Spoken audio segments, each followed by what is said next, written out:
respiratorias, sobre todo vimos cómo está formada la caja torácica, tanto la parte ósea, la parte muscular y la parte cartilaginosa, cómo está formado por la parte posterior, la parte de adelante, la parte lateral, las costillas, dependiendo de inspiración o expiración, cómo se mueven las costillas, de qué músculos depende la respiración. Habiendo músculos inspiratorios habituales, donde el más importante es el diafragma, y los accesorios que nombramos el día de ayer. Igualmente, en la expiración dijimos que es un acto pasivo, en el cual es importante el diafragma y los músculos abdominales, igualmente los intercostales internos, como el triángulo del esternón. Igualmente vimos que los pulmones están formados por tejido elástico, el cual está cubierto por una serosa que es la pleura, la cual tiene una hoja parietal, la externa, y una hoja visceral, la interna. Y entre las dos que existe el líquido, el cual da la presión pleural, la cual es negativa. Y tiene que ser negativa para que así permita los movimientos respiratorios, tanto en la inspiración como la expiración. Y las presiones intrarrespiratorias que nombramos el día de ayer, todo depende de la presión atmosférica del aire, la cual es de 700 milímetros de mercurio, y la presión intraalveolar, la cual tiene que ser menor para poder meter aire. En una inspiración normal dijimos que tiene que ser menos 3 puntos, 757 milímetros de mercurio. En una expiración normal tiene que ser más 3 puntos, o sea, 763 milímetros de mercurio en relación a la presión atmosférica. Esto para sacar aire. En la inspiración profunda tiene que ser menos 10 puntos, o sea, 750 milímetros de mercurio en relación a la presión atmosférica. Y en una expiración profunda o forzada tiene que haber más 20 puntos, o sea, para sacar una cantidad extra de aire. Entonces, todo esto juega con la presión atmosférica. Y lo que vimos, la expansibilidad pulmonar depende tanto de la expansión del pulmón, gracias a sus fibras elásticas, el pulmón se infla de aire, y también se tiene que expandir la caja torácica, gracias que también tiene tejido elástico, por eso que se expande la caja torácica. Entonces, adaptabilidad se refiere cuando los dos trabajan juntos. El pulmón se expande, se infla de aire y igualmente lo hace la caja o jaula torácica. Entonces existe una serie de enfermedades que van a afectar tanto la expansibilidad pulmonar como la expansibilidad de la caja torácica. Como tenemos el neumotórax, que es cuando se lesiona la pleura en la perforación y existe presión positiva aquí en el pulmón y el pulmón se llega a colapsar. Todo esto de aquí sería el tejido pulmonar, el cual está colapsado, ¿no? Si hiciéramos un dibujo sería más o menos así. Igualmente el hemótórax, cuando se llena de sangre, el pulmón igual, el tejido pulmonar no se expande completamente, como vemos aquí el pulmón derecho no puede expandirse. Igualmente otras enfermedades que pueden ser tuberculosis, ¿por qué? Porque el tejido pulmonar elástico es reemplazado por tejido fibroso, por una infección por el microbacterio tuberculoso. Entonces igual va a perder su expansibilidad, por lo tanto también se rompe la adaptabilidad. Igual tenemos otras enfermedades como la silicosis, donde el tejido es reemplazado por el tejido pulmonar por tejido fibroso, igual pierde su expansibilidad. Lo mismo en la enfermedad del cáncer pulmonar. Igualmente la caja torácica va a perder su expansibilidad por enfermedades de la columna dorsal, como ser lordosis, cifosis, escoliosis, y en las personas mayores de 65 años la jaula o caja torácica, el tejido cartilaginoso es reemplazado por tejido óseo y se hace una jaula rígida. Ya no se puede expandir junto a los pulmones, entonces pierde también su adaptabilidad. Igualmente, si hay múltiples fracturas costales, estas impiden que la caja torácica se expanda junto a los pulmones. Habrá una dificultad respiratoria.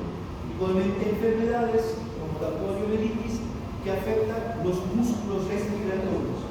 Entonces, igualmente aquí se pierde expansividad y la adaptabilidad. Y por último, lo que vimos, la distensibilidad de los pulmones, que es la fuerza elástica que tienen los pulmones, la cual depende de la fuerza elástica del propio tejido pulmonar y la fuerza elástica causada por la tensión superficial del líquido que reviste las paredes internas de los alveolos. Nos estamos refiriendo a los neumocitos tipo 2, la cual producen la sustancia tensoactiva. ¿Ya?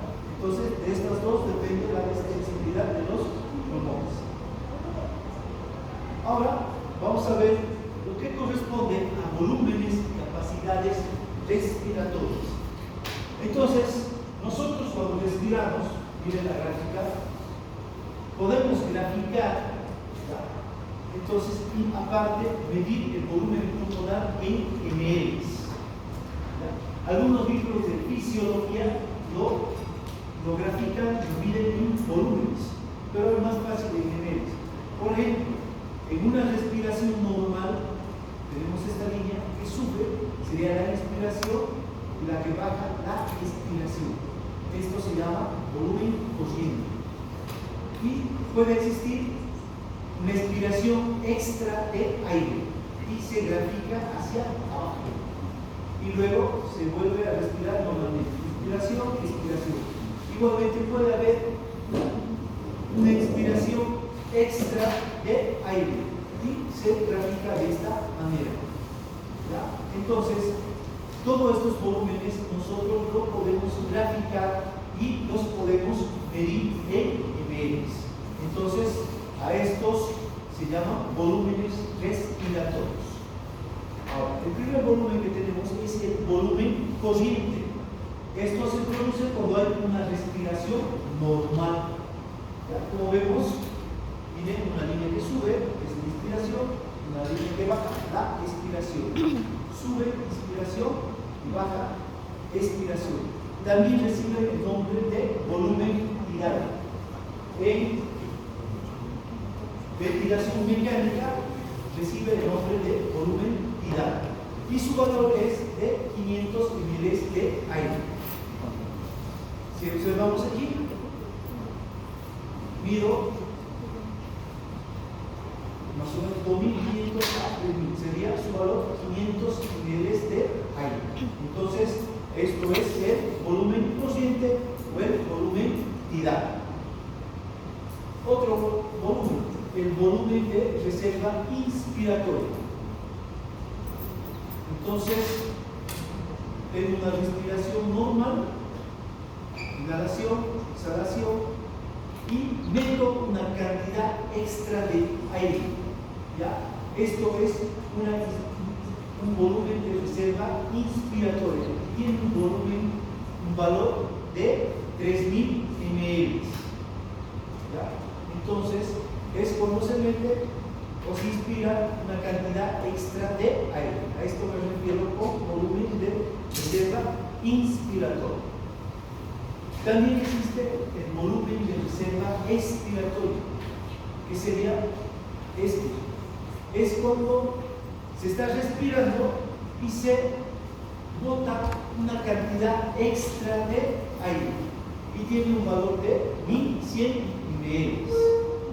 ¿Ya? Entonces, a esto me refiero con volumen de reserva expiratoria. Igualmente existe un volumen residual. Esta es la cantidad de aire que permanece en los pulmones. Como vemos, no juega aquí ni en el volumen corriente, ni el volumen de reserva inspiratoria, ni el volumen de reserva expiratoria. Entonces el volumen residual es la cantidad de aire que permanece en los pulmones y tiene un valor de 1200 ml. Este volumen residual es el volumen de aire que va a entrar en la hematosis. ¿Qué entienden por hematosis? ¿Quién me puede decir qué es hematosis? Es el intercambio gaseoso, o sea, es el intercambio que se da por sí en la membrana alveolo-capilar, donde los alveolos van a entrar oxígenos y a los glóbulos rojos, y los glóbulos rojos van a entregar el CO2 a los alveolos. Entonces, este volumen residual que tiene un valor de 1200 es el que va a participar en la hematosis. Entonces, este aire también se va a renovar, pero el volumen siempre va a permanecer en 1200 niveles.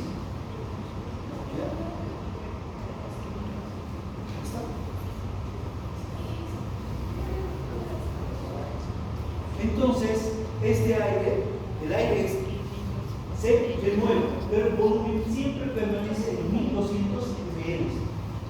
¿Por qué? Porque cuando se mantiene la respiración, constantemente el aire entra y sale de nuestros pulmones. Es por eso que este volumen residual se va a recambiar. ¿Perdón? ¿Está? ¿Volumen residual? Este. Volumen respiratorio. Entonces tenemos inspiratorio. Ahora, capacidades pulmonares. Entonces, la primera que tenemos es la capacidad de reserva inspiratoria. Esta, ¿cómo lo obtenemos? Es la suma del volumen corriente más el volumen de reserva inspiratoria.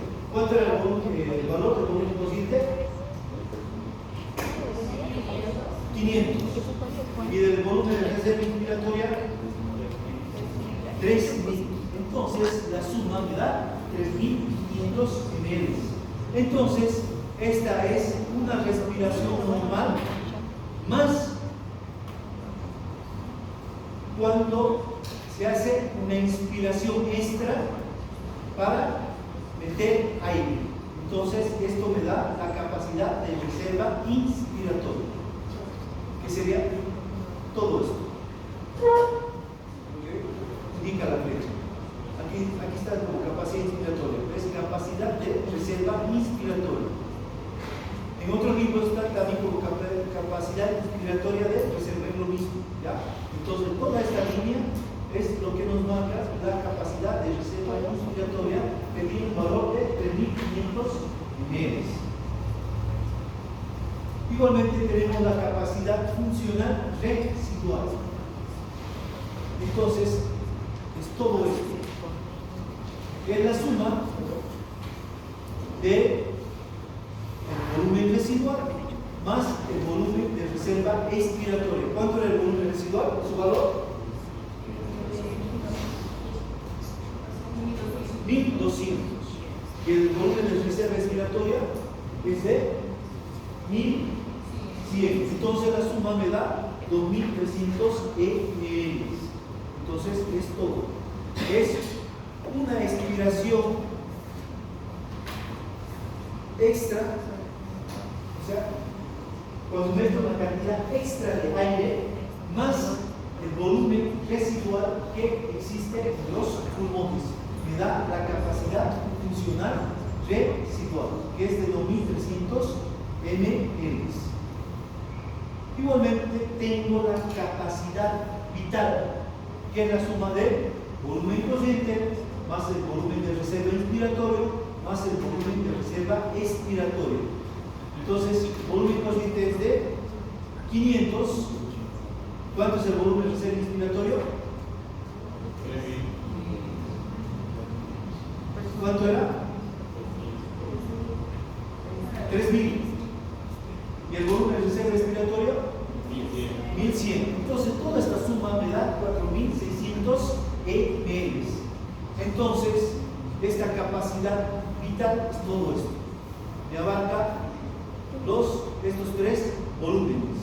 Entonces me da 4600 ml. Entonces está formada por una respiración normal, una inspiración extra de aire, seguido por una expiración extra de aire. Todo esto me da una capacidad vital. Igualmente existe la capacidad pulmonar total, que es la suma de todos los volúmenes. El volumen corriente, ¿cuánto es su valor? 500. Volumen de reserva inspiratoria, 3000.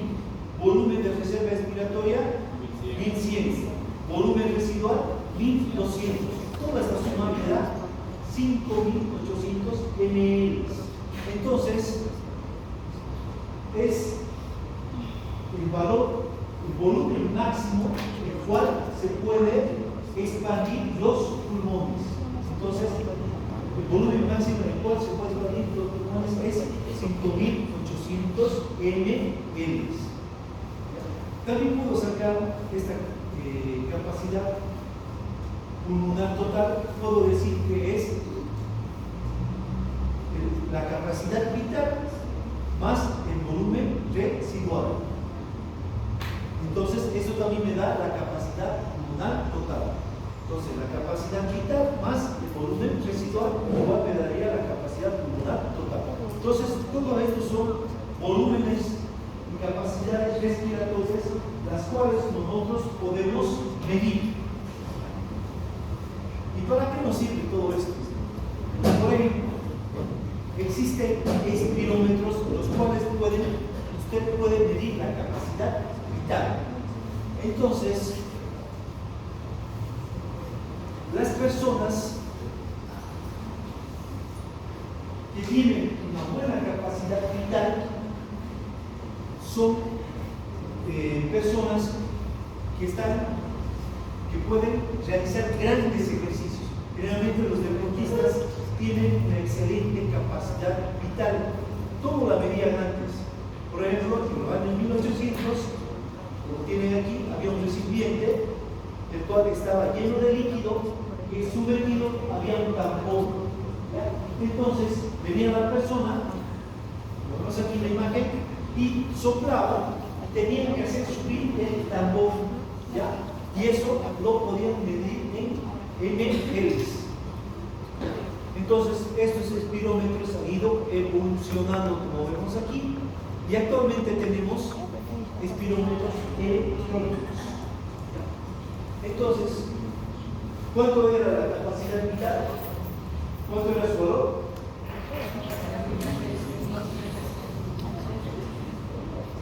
4600. Entonces, si usted sopla en un espirómetro, nos tiene que dar 4600 ml. Esto en los hombres. En las mujeres es menos un 25%, más o menos sería 3100 ml. ¿Por qué creen que las mujeres tienen una capacidad vital menor que los hombres? ¿Cuál sería la explicación? Anatómicamente, ¿perdón? La caja torácica de los hombres es más amplia. Por eso que el hombre tiene una capacidad vital mayor. ¿Qué más sería? Los músculos respiratorios. ¿Quién tiene más desarrollado? ¿Los hombres o las mujeres? Los hombres. Es por eso también que la capacidad vital es mayor de los hombres, porque los músculos inspiratorios y expiratorios están más desarrollados en el hombre. Igualmente existe la capacidad vital forzada en el primer segundo. Esto fue hecho por un autor francés, no sé si alguien sabe de francés, creo que es Difeneo. ¿Cómo? Difenú. Ya. Entonces, el índice de difenú. Ya. Entonces, ¿cómo se hace esto? Se va a un inspirómetro, se hace una inspiración forzada seguida de una expiración forzada y se cronometra en un segundo. Y el índice de difenú dice que en el primer segundo se tiene que expirar el 80% del aire que se ha inspirado. Entonces, esto es un valor normal. Si esta persona en el primer segundo que se ha cronometrado de la respiración solo saca el 60% del aire inspirado o menos, quiere decir que tiene una enfermedad obstructiva, por ejemplo, el asma. Entonces, mediante este índice de difenú se puede hacer el diagnóstico del asma bronquial. ¿Por qué? Porque estas personas tienen la capacidad de meter aire, pero como existe una enfermedad inflamatoria a nivel de los bronquios respiratorios, su volumen está reducido, por lo tanto a estas personas les cuesta sacar aire. Entonces, mediante este índice de difenú, uno puede diagnosticar el asma.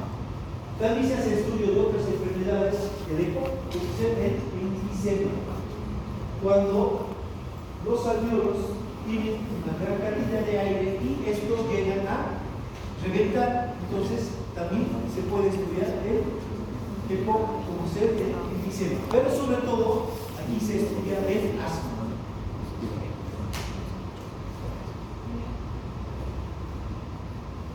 Volumen respiratorio por minuto. Entonces, es la cantidad de aire que nosotros podemos respirar durante un minuto. Entonces, ¿cómo se saca?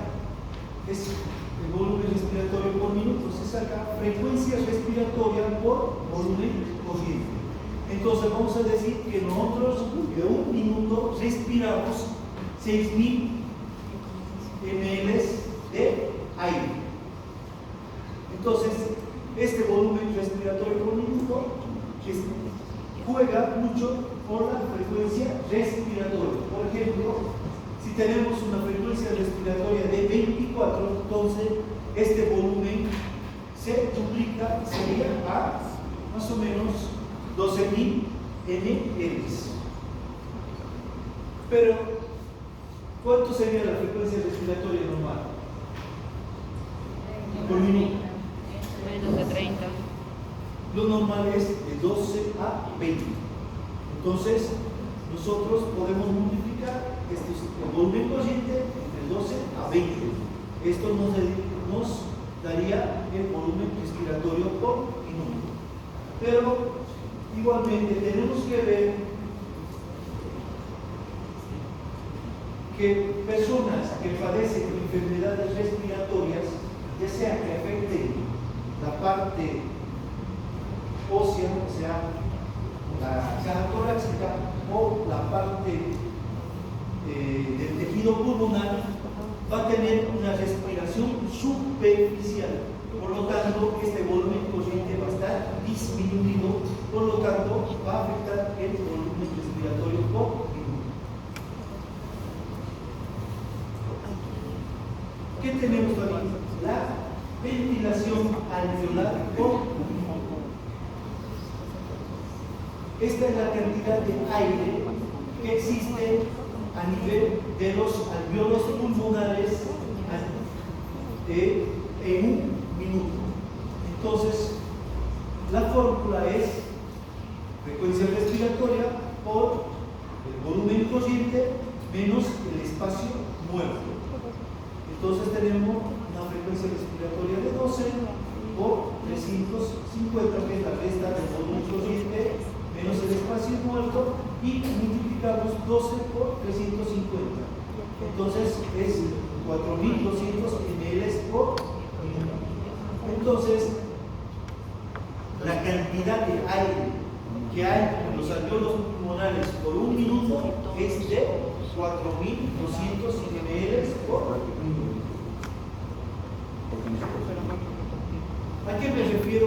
espacio muerto. Hay dos tipos de espacios muertos. Hay un espacio muerto anatómico y un espacio muerto fisiológico. El espacio muerto anatómico es el aire que llega a las vías respiratorias, pero que no participa en el intercambio gaseoso, o sea, donde no se produce la hematosis. ¿Dónde es esto? Vías nasales, faringe, laringe, tráquea, bronquios. Entonces, en estas vías respiratorias no se produce el intercambio gaseoso. Entonces, se conoce como espacio muerto anatómico. En cambio, el espacio muerto fisiológico es donde existe alvéolos, donde ingresa aire y existen capilares donde no circula sangre. Entonces, a esto lo llamo espacio muerto fisiológico, porque no todos los capilares presentan sangre para que se produzca el intercambio gaseoso. Depende de las necesidades de oxígeno. Eso lo vamos a ver cuando estemos llevando hematosis. Entonces, por ejemplo, cuando uno hace ejercicio, hay mayor requerimiento de sangre. Por lo tanto, los capilares van a tener mayor llegada de sangre para que se produzca el intercambio gaseoso. Por lo tanto, el espacio muerto fisiológico llegaría a disminuir. ¿Cuál es el valor de este espacio muerto? Es de 150 ml. Funciones de las vías respiratorias. ¿Está todo bien hasta aquí? ¿Hay alguna duda? Está fácil. Las fosas nasales. Como tenemos aquí, tenemos las fosas nasales, el cual tiene tres funciones. Primero es calentar el aire. Gracias a la legislación que tiene la mucosa de las fosas nasales, permite calentar el aire, así no ingresa aire frío que va a irritar a la faringe y a la laringe. Entonces esa sería su primera función. Otra función que tiene es humidificar el aire. Por lo tanto, las fosas nasales humidifican y calientan el aire. Otra función que tiene es atrapar partículas mayores a 6 micras. Todas estas partículas quedan atrapadas en los cilios de las fosas nasales. Micras menores de 6 micras, micras menores a 6, partículas menores a 6 micras pasan y bueno, son atrapados por los cilios de las vías respiratorias para luego ser expulsadas en la respiración. Entonces estas serían las funciones de la nariz. La faringe.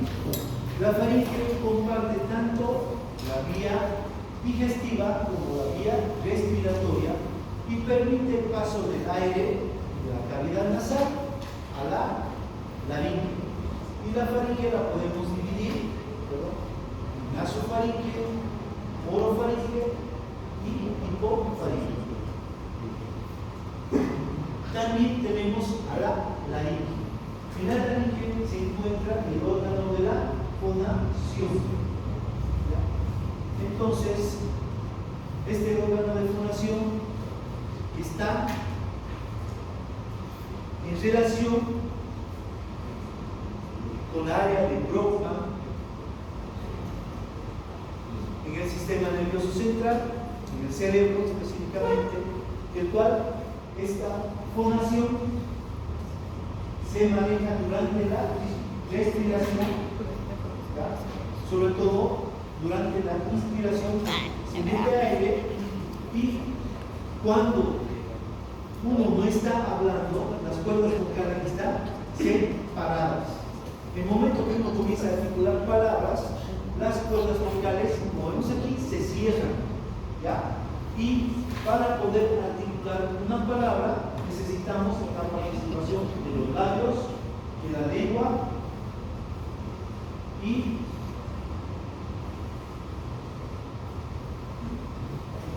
del pelo del paladar. Igualmente, para que haya la resonancia, o sea, se puede escuchar la voz, tiene que participar la cavidad torácica y la cavidad bucal. Entonces aquí se va a producir la resonancia para que se pueda escuchar la voz. Entonces, la laringe está involucrada sobre todo en la fonación. Tráquea. Como vemos, la tráquea está formado por anillos cartilaginosos que tienen forma de C. Estos anillos cartilaginosos permiten el paso del aire de la vía aérea superior a la vía aérea inferior, y estos anillos cartilaginosos no se llegan a colapsar. Luego, estos anillos se dividen en un bronquio derecho, bronquio izquierdo. Como vemos aquí, este bronquio derecho está más verticalizado en relación al izquierdo, que está más horizontalizado. Dicho esto, ustedes pueden creer por qué las neumonías son más frecuentes en el lado derecho que izquierdo. ¿Cuál sería la explicación? ¿Cómo? Por gravedad iría más al derecho, porque está más verticalizado. Es por eso que las neumonías que son producidas por el neumococo son más frecuentes en el lado derecho. Entonces, como dijimos, se divide en bronquio derecho, bronquio izquierdo, luego se van dividiendo en bronquiolos de primer orden, segundo orden, tercer orden, y pueden llegar hasta 20 a 25 órdenes. Luego vamos a tener a los bronquiolos terminales. Estos bronquiolos terminales me van a dar los bronquiolos respiratorios, lo cual da un conducto alveolar, y este conducto alveolar va a dar el atrio alveolar, los sacros alveolares, los cuales me van a dar los sacros alveolares. Esta es la manera de cómo se divide el árbol respiratorio a nivel pulmonar. Y a nivel de los alveolos es donde se va a producir la hematosis o el intercambio gaseoso. Entonces, como vemos, luego del bronquiolo terminal y tenemos al bronquio respiratorio. ¿Qué característica diferente tiene este bronquio respiratorio con el resto por ejemplo, con los bronquios de primer, segundo, tercer orden, con los bronquios terminales? ¿Qué diferencia tiene este bronquio respiratorio? ¿Qué característica histológica diferente tiene?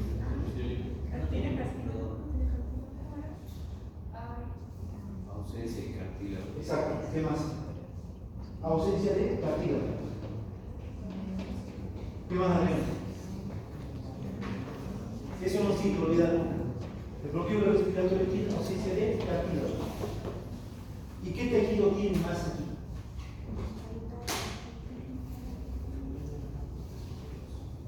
El cual es manejado por el sistema nervioso autónomo, o sea, por el simpático y el parasimpático.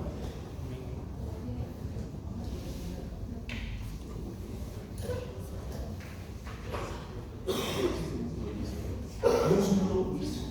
La principal característica del bronquiolo respiratorio es que tiene ausencia de cartílago, o algunos libros dicen que el cartílago está en forma discontinua, ya no tiene forma de disco, o sea, de semiluna. Entonces está en forma discontinua. Pero el músculo liso está en toda su circunferencia. Es por eso que los bronquiolos respiratorios están manejados por el sistema nervioso autónomo. Por ejemplo, el nervio parasimpático, el cual está representado por el vago, va a inervar estos bronquiolos respiratorios, los cuales, al ser estimulados por la acetilcolina, ¿qué van a producir? Bronchodilatación o broncoconstricción.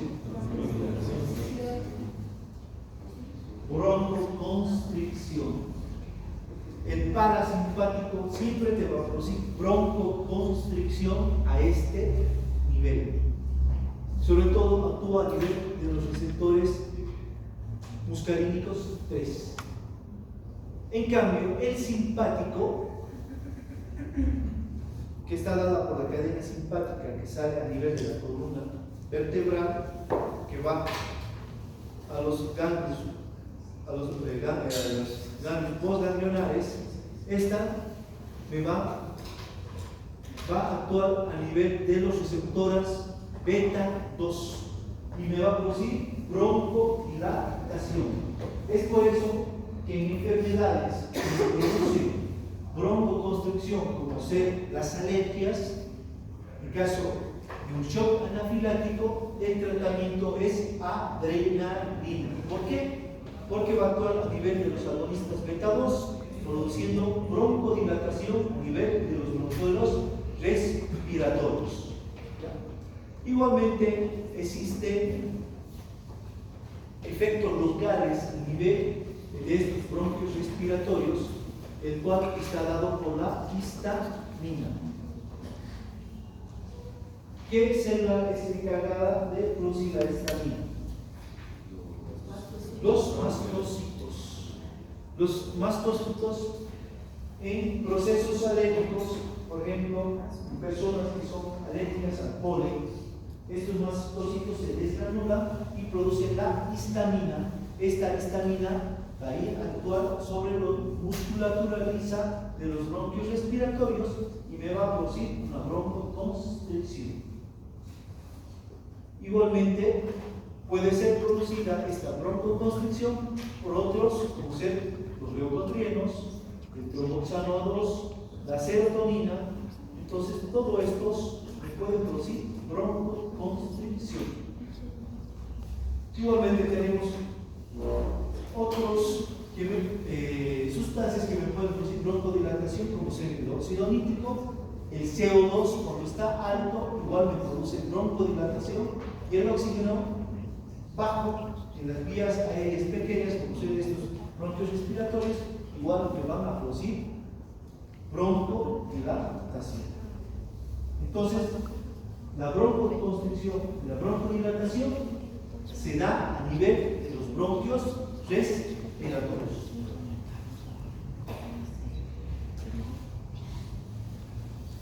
Ahora, si hablamos del revestimiento de la mucosa, como vemos aquí,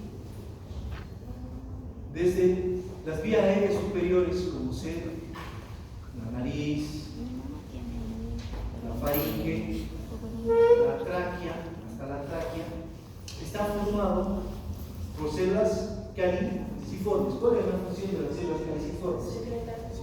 Secretar muco. Entonces, en este muco es donde van a ser atrapadas las partículas o cuerpos extraños, gracias a estas células caliciformes. Igualmente tienen células cilíndricas ciliadas. Dice que cada célula cilíndrica ciliada más o menos tiene 200 cilios. ¿Cuál sería la función de estas células ciliadas? Es el encargado de barrer y llevar este muco hacia afuera. Entonces esto sería un medio de defensa de la vía aérea respiratoria que va desde las fosas nasales hasta la tráquea, hasta los bronquios principales. Igualmente, como sabemos, tiene células musculares lisas, glándulas mucosas, cartílago. Entonces, todo esto es cómo está formada el revestimiento de la vía aérea superior. Luego, en los bronquios de la 14ª generación, se caracterizan igual, estos tienen cartílago y una célula de columna ciliada, igual, presentan cilios. Luego tenemos a a los bronquios de la 15ª y 19ª generación. Igualmente, esto ya se caracteriza por tener células claras y células cuboidales ciliadas. Había un estudio donde decía que a nivel de estos bronquiolos de la 15 y 15ª y 19ª generación, estas células claras también producían sustancias tensoactivas, pero todavía está en estudio, no es nada definido.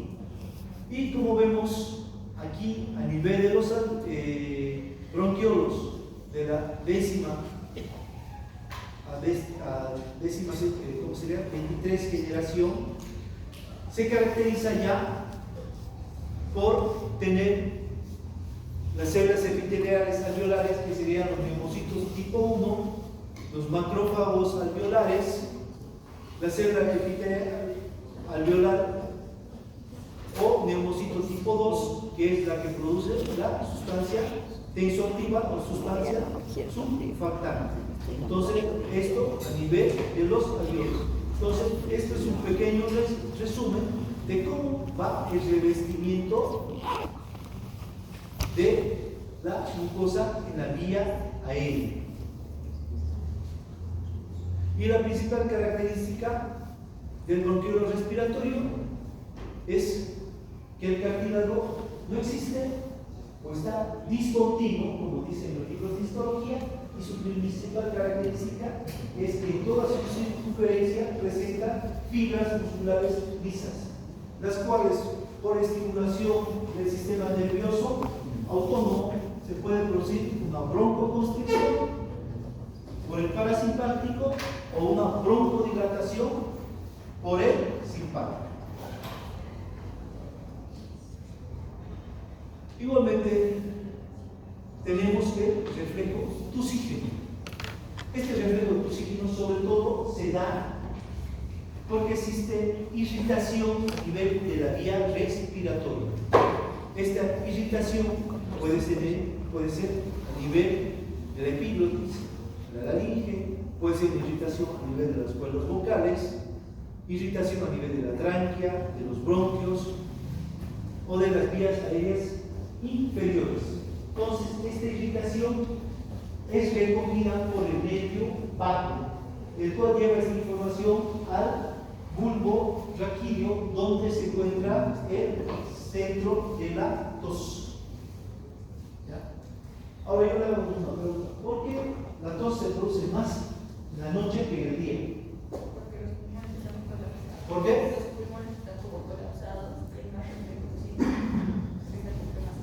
Puede ser, pero no es analógico. ¿Por qué creen?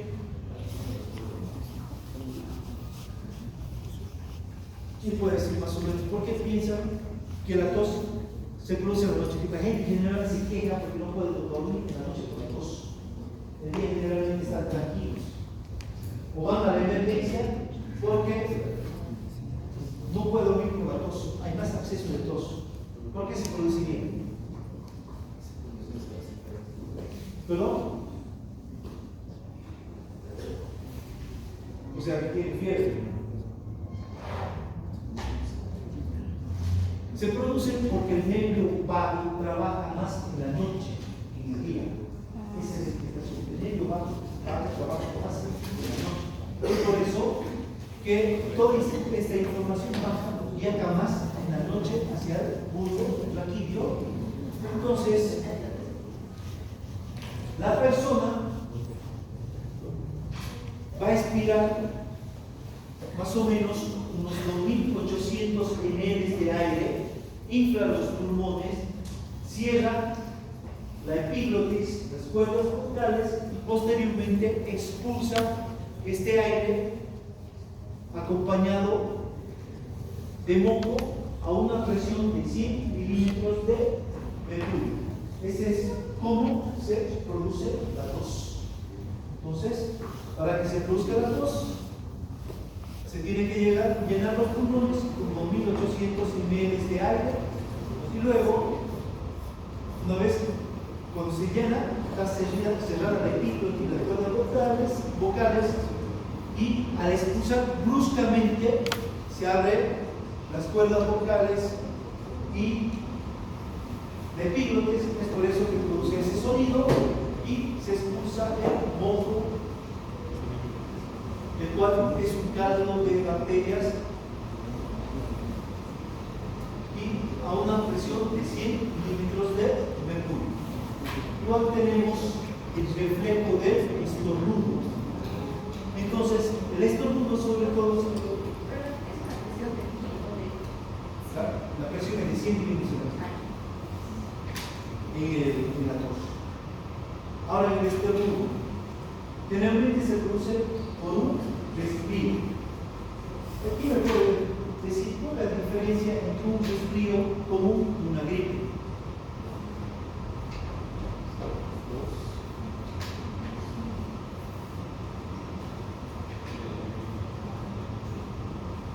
Generalmente los resfríos se complican con una gripe. Los dos son producidos por virus. Pero ¿cómo podemos diferenciar un resfrío de una gripe? Generalmente tiene fiebre de la gripe. El resfrío, generalmente está localizado en la vía aérea superior, donde existe secreción de líquido acuoso a nivel de la nariz. Esto se conoce como rinitis. ¿Ya? Y la gripe generalmente es una enfermedad generalizada. ¿Por qué? Porque hay fiebre, dolor articular, malestar. En cambio, el resfrío generalmente está localizado en la vía aérea superior. Entonces, para el reflejo del estornudo, se cierra el pelo del paladar, se cierra la úvula y luego se produce una expulsión brusca de aire donde abre el velo del paladar, abre la úvula y se expulsa el aire por la nariz. Es como se produce el estornudo.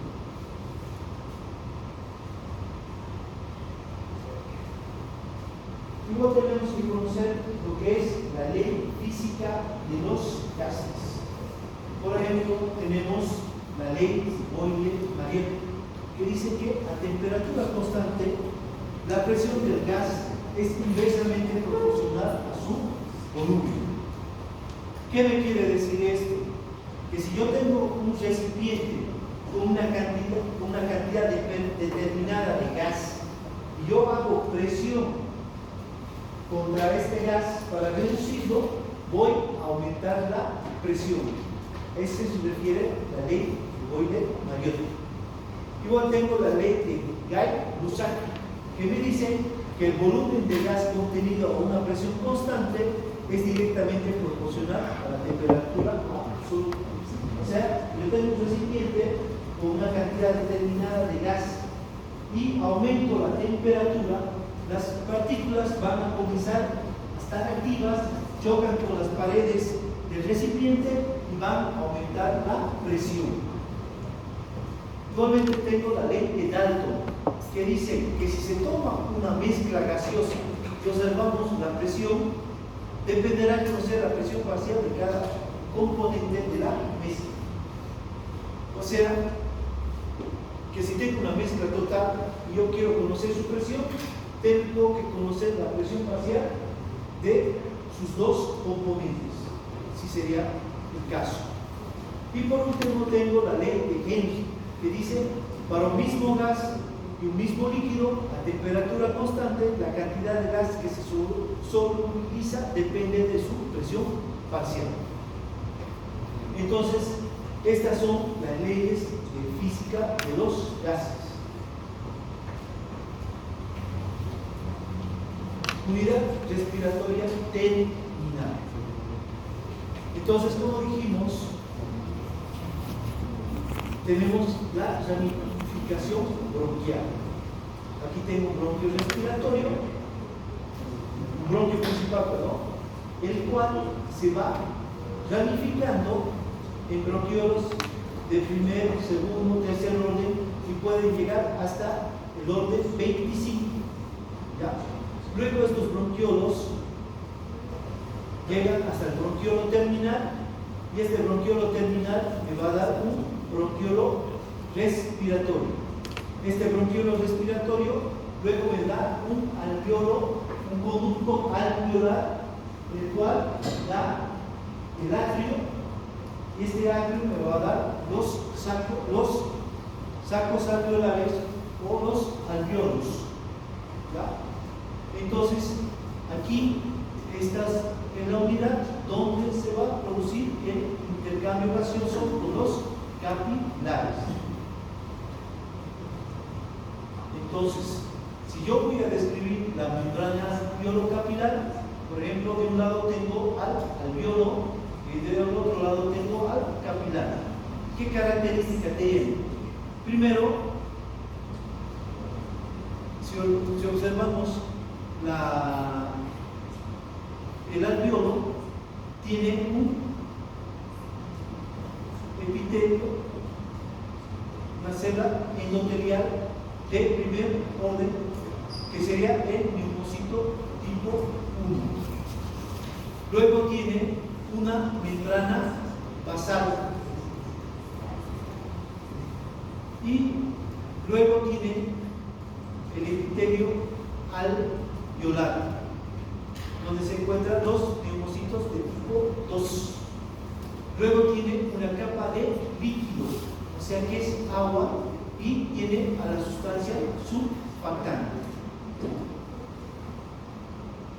En el capilar, este tiene una membrana basal y tiene el endotelio del capilar. Y entre los dos, entre el capilar y el alveolo, existe un espacio intersticial. Entonces, todo esto me forma la membrana alveolo capilar, donde se va a producir la difusión ya sea del oxígeno y la difusión de CO2. O sea, aquí es donde se va a producir la hematosis, donde se va a producir el intercambio gaseoso.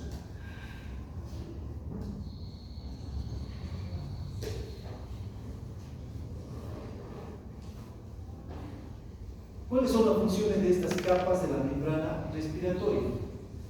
Como ven, aquí tengo un alveolo capilar. Entonces, la característica aquí es que cuando nosotros respiramos también se introduce agua. ¿Ya? Entonces, estas moléculas de agua están en contacto con el aire. Y este aire hace que las moléculas de agua se atraigan entre sí. Por lo tanto, crean una tensión superficial. Entonces, al atraerse las moléculas de agua, estas pueden producir que los pulmones se lleguen a colapsar. Y ahora, ¿cuál es la sustancia que no permite que se colapsen los pulmones? La surfactante o sustancia tensioactiva. Entonces, no deja que se produzca el colapso total de los pulmones. Por este fenómeno que se produce con el aire, con el agua, que hace que el agua que las moléculas de agua se atraigan entre sí y produzca esa tensión superficial. Como tenemos aquí, tenemos los alveolos pulmonares normales, y aquí unos pulmones que tienen unos alveolos pulmonares colapsados. Entonces, ¿cuál sería la función de la sustancia tensioactiva?